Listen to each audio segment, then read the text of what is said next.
ಲೋಕಸಭೆ ಚುನಾವಣೆ ಬೆನ್ನಲ್ಲೇ ಈಗ ಉಪಸಮರದ ಕಾವು ಜೋರಾಗ್ತಿದೆ. ಅದರಲ್ಲೂ ಚನ್ನಪಟ್ಟಣ ಕ್ಷೇತ್ರದ ಉಪಚುನಾವಣೆ ಇಡೀ ದೇಶದ ಗಮನ ಸೆಳೆಯುವ ಎಲ್ಲಾ ಲಕ್ಷಣಗಳು ಗೋಚರಿಸುತ್ತಿವೆ. ಇದರ ಮಧ್ಯೆ ಇವತ್ತು ಕ್ಷೇತ್ರದಲ್ಲಿ ನಡೆದಿರೋ ಚಟುವಟಿಕೆಗಳು ರಾಜ್ಯದ ಗಮನ ಸೆಳೆದಿವೆ. ರಾಜಕೀಯವಾಗಿ ಜೀವ ಕೊಟ್ಟಂತ ತಾಲೂಕು ಮತದಾರರು ಏನ್ ಹೇಳ್ತಾರೋ, ನಾಯಕರುಗಳು ಏನ್ ಹೇಳ್ತಾರೋ ಕೇಳ್ಬಿಟ್ಟು ತೀರ್ಮಾನ. ಮಂತ್ರಿಗಳಿದ್ದಾರೆ, ಚೀಫ್ ಮಿನಿಸ್ಟರ್ ಇದ್ದಾರೆ. ಮತದಾರರು ನಿಮ್ಮ ಬಗ್ಗೆ ಒಲ ಬಿಟ್ಕೊಂಡ್ರೆ ಏನ್ ಮಾಡ್ತೀರಿ? ವಿಧಿನೇ ಇಲ್ಲ. ನಮ್ಮ ಪಕ್ಷ ಏನ್ ಹೇಳ್ತದೆ, ಮತದಾರ ಏನ್ ಹೇಳ್ತಾರೆ ಕೇಳಲೇಬೇಕು. ಈಗಲಾರು ಒಂಚೂರು ಶ್ರಮ ಆಗ್ಲಿ, ಈಗಲಾರು ಚನ್ನಪಟ್ಟಣದ ಕಡೆ ಗಮನ ಇಟ್ಟವರಲ್ಲ, ಕಂಡುಬಿಟ್ಟವರಲ್ಲ. ಕೇಳಿದ್ರಲ್ಲ, ಡಿಕೆಶಿ ಏಟು ಕುಮಾರಸ್ವಾಮಿ ತಿರುಗೇಟನ್ನ. ಚನ್ನಪಟ್ಟಣ ಉಪಚುನಾವಣೆ ಅಕ್ಷರಶಃ ರಣಕಣವಾಗೋ ಸೂಚನೆ ನೀಡಿದೆ. ಇನ್ನು ಚುನಾವಣೆ ದಿನಾಂಕ ನಿಗದಿಯಾಗಿಲ್ಲ, ಅಭ್ಯರ್ಥಿಗಳು ಯಾರು ಅನ್ನೋದು ಗೊತ್ತಿಲ್ಲ. ಆದರೆ ಕುಮಾರಸ್ವಾಮಿ ವರ್ಸಸ್ ಡಿಕೆಶಿ ಅನ್ನುವಂತೆ ಜಿದ್ದಿಗೆ ಬಿದ್ದಿದ್ದಾರೆ. ಮಾತಲ್ಲೇ ಮಲ್ಲ ಯುದ್ಧ ಶುರು ಮಾಡಿದ್ದಾರೆ. ವಿಧಿನೇ ಇಲ್ಲ. ನಮ್ಮ ಪಕ್ಷ ಏನ್ ಹೇಳ್ತದೆ, ಮತದಾರ ಏನ್ ಹೇಳ್ತಾರೆ ಕೇಳಲೇಬೇಕು. ಈಗಲಾರು ಒಂಚೂರು ಶ್ರಮ ಆಗ್ಲಿ, ಈಗಲಾರು ಚನ್ನಪಟ್ಟಣದ ಕಡೆ ಗಮನ ಇಟ್ಟವರಲ್ಲ, ಕಂಡುಬಿಟ್ಟವರಲ್ಲ. ಎಚ್ಡಿಕೆ ಸಿಟ್ಟು, ಡಿಕೆ ಬ್ರದರ್ಸ್ ಟಾರ್ಗೆಟ್. ಚನ್ನಪಟ್ಟಣದಲ್ಲಿ ಡಿಕೆಶಿ ನಿಲ್ತಾರೆ ಅನ್ನೋ ಸುದ್ದಿ ಹರಿದಾಡ್ತಿದ್ದಂತೆ ಕುಮಾರಸ್ವಾಮಿ ಕೆರಳಿ ಕೆಂಡವಾಗಿದ್ದಾರೆ.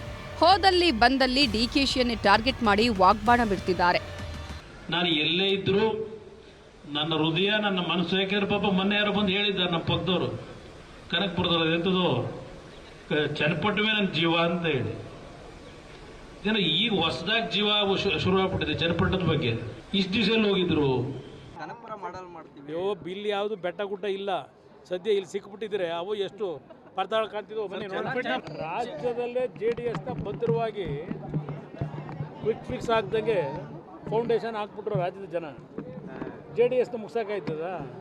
ಲಕ್ಷಾಂತರ ಜನ ಕಾರ್ಯಕರ್ತರಿದ್ದಾರೆ, ಅದ್ರ ಜೊತೆಗೆ ಜನರ ಆಶೀರ್ವಾದ ಇದೆ. ಚನ್ನಪಟ್ಟಣದಲ್ಲಿ ಎಚ್ಡಿಕೆ ಸಿಪಿವೈ ಜೋಡೆತ್ತು ಓಟ.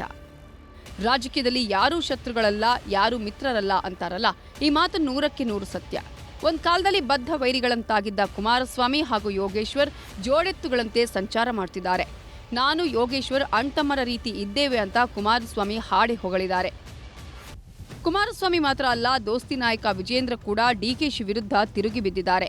ಡಿಕೆ ಶಿವಕುಮಾರ್ ತಂತ್ರ ಮಾಡ್ತಿದ್ದಾರೋ ಕುತಂತ್ರ ಮಾಡ್ತಿದ್ದಾರೋ ಗೊತ್ತಿಲ್ಲ, ಆದರೆ ಅವರ ಆಟ ನಡೆಯಲ್ಲ ಅಂತ ಟಾಂಗ್ ಕೊಟ್ಟಿದ್ದಾರೆ.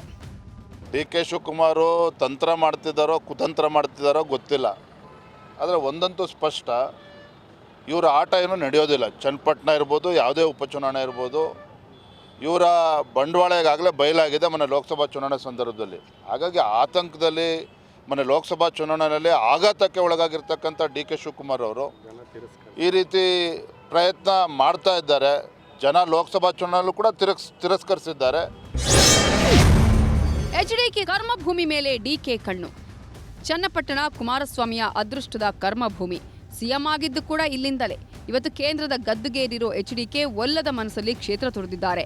ಇದನ್ನೇ ಕಾಯ್ತಿದ್ದ ಡಿಕೆ ಬ್ರದರ್ಸ್ ಇಡೀ ರಾಮನಗರವನ್ನ ಕಬ್ಜಾ ಮಾಡೋ ಪ್ಲಾನ್ ಮಾಡಿದ್ದಾರೆ.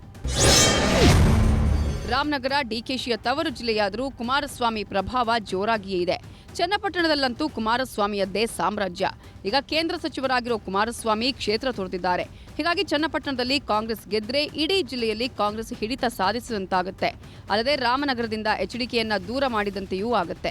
ಇಂಪಾರ್ಟೆಂಟ್ ಅಂದ್ರೆ ಬೆಂಗಳೂರು ಗ್ರಾಮಾಂತರ ಲೋಕಸಭಾ ಚುನಾವಣೆ ಸೋಲಿನ ಸೇಡು ತೀರಿಸಿಕೊಂಡಂತಾಗುತ್ತೆ ಅಂತ ಡಿಕೆ ಬ್ರದರ್ಸ್ ರಣತಂತ್ರ ರೂಪಿಸಿದ್ದಾರೆ. ಇವೆಲ್ಲದರ ಮಧ್ಯೆ ಇದೇ ತಿಂಗಳಲ್ಲಿ 2ನೇ ಬಾರಿ ಅಂದ್ರೆ ನಾಳೆ ಕೂಡ ಡಿಸಿಎಂ ಡಿಕೆ ಶಿವಕುಮಾರ್ ಚನ್ನಪಟ್ಟಣದತ್ತ ಹೋಗ್ತಿದ್ದಾರೆ. ಕೋಡಂಬಳ್ಳಿ ಹಾಗೂ ಅಕ್ಕೂರು ಪಂಚಾಯತ್ ವ್ಯಾಪ್ತಿಯಲ್ಲಿ ನಾಳೆ ಜನಸಂಪರ್ಕ ಸಭೆ ನಡೆಸಲಿದ್ದಾರೆ. ಚನ್ನಪಟ್ಟಣ ಪಟ್ಟಕ್ಕಾಗಿ ಕಾಂಗ್ರೆಸ್ ದೋಸ್ತಿ ಮಧ್ಯೆ ಕದನ ಜೋರಾಗ್ತಿದೆ. ಆದರೆ ಅಭ್ಯರ್ಥಿಗಳು ಯಾರಾಗ್ತಾರೆ ಅನ್ನೋದೇ $1 ಮಿಲಿಯನ್ ಪ್ರಶ್ನೆಯಾಗಿದೆ. Bureau report, news 18 Kannada.